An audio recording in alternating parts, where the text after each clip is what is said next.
In budget cuts. It's all because of a mistake in the federal spending bill made by Congress. Money is in the bank, but the city can't access it.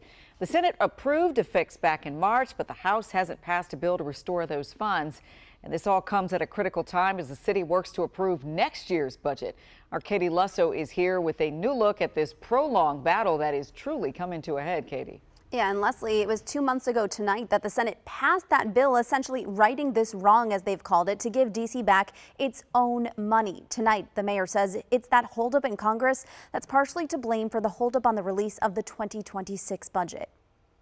We are in very unprecedented times. Tonight, the mayor blaming the 2025 budget issues caused by Congress as the reason the 2026 budget is still not in the hands of the D.C. Council, but says it's coming. We have approached this process with a scalpel and not a sledgehammer, and I think that's what the residents of D.C. expect me to do. This after a closed-door meeting with the council and chief financial officer earlier in the day. It looks like the pressure that we've put on the mayor is paying off. D.C. Council Chair Phil Mendelson speaking to WUSA 9 just moments after that meeting. Council members were told finishing touches on the budget are probably today, and then the mayor officially submits it to the chief financial officer, and that he is still going to be 10 days before he gives it to the council. But getting to this point was no walk in the park. Just yesterday, he threatened legal action if she didn't get the council the 2026 budget by today.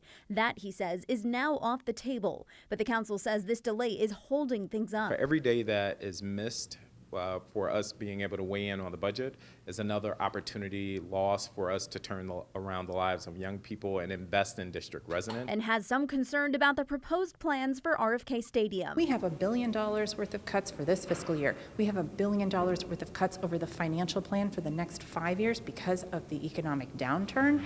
And now we're being asked to fund a stadium at $1 billion, putting the District of Columbia in a situation where we are taking on more debt, more financial uncertainty is really unwise.